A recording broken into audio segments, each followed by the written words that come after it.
One of the most common questions Christians hear from our Muslim friends is, where did Jesus say, "I am God," in the Bible?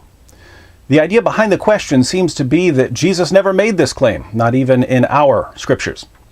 Now, if you've read the New Testament, you know that Jesus claimed to be God over and over again in a variety of ways. We'll take a look at one of the ways Jesus claimed to be God here in a moment. But before we turn to Jesus' words, it's important to keep in mind some of the common ground between Christians and Muslims. I don't believe in the Quran, but I agree with some of the claims the Quran makes. The Quran says that Jesus performed miracles. I agree with the Quran that Jesus performed miracles. I agree with the Quran that Jesus was born of a virgin. I agree with the Quran that Jesus is the Messiah. So even though I don't believe in Muhammad, I think we should recognize that Christians and Muslims share some common ground. One of the beliefs that Christians and Muslims have in common is our belief that only God can truly say certain things. In other words, there are statements that would be false if they came from anyone other than God. For instance, any human being with the ability to speak can say the words, "I created the universe." But the statement, "I created the universe," is only true when God says it. If I were to claim to be the creator of the universe, I would be lying or insane or something like that. So part of the common ground between Christians and Muslims is that we all believe that some statements are only true when God makes them. Let's look at an example of something that only God can truly say, according to both the Quran and the Bible. This is the Quran, Surah 57, verses 1 through 3. "Whatever is in the heavens and on earth, let it declare the praises and glory of Allah. For He is the exalted in might, the wise. To Him belongs the dominion of the heavens and the earth. It is He who gives life and death, and He has power over all things. He is the first and the last, the evident and the hidden, and He has full knowledge of all things." The Quran refers to Allah as the first and the last. Allah is the first, Al-Awwal, because nothing comes before Him, and He is the last, Al-Akhir, because nothing comes after Him. Al-Awwal and Al-Akhir are two of Allah's 99 names. The Bible also calls God the first and the last.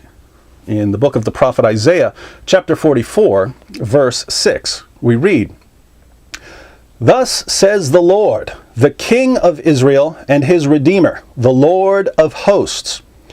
I am the first and I am the last, and there is no God besides me." The word Lord here in Hebrew is Yahweh, the biblical name of the one true God. So according to the Bible, Yahweh is the first and the last. Now, the book of Isaiah is in the Old Testament, the collection of scriptures revealed before the time of Jesus. But the New Testament, the collection of scriptures revealed after Jesus came into the world, also uses the title, the first and the last. In the book of Revelation, chapter 1, the Apostle John sees a vision. He says, in verse 17, "When I saw Him, I fell at His feet like a dead man, and He placed His right hand on me, saying, 'Do not be afraid. I am the first and the last.'" I am the first and the last. So, who must be speaking here according to the Bible and the Quran? God, right? Let's read it again along with verse 18. "When I saw Him, I fell at His feet like a dead man, and He placed His right hand on me, saying, 'Do not be afraid. I am the first and the last, and the living one, and I was dead. And behold, I am alive forevermore, and I have the keys of death and of Hades.'" I am the first and the last. That's one of God's unique titles.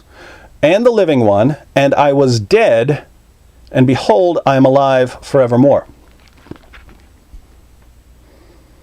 When did God die, according to Islam? The first and the last says that He died. When did that happen?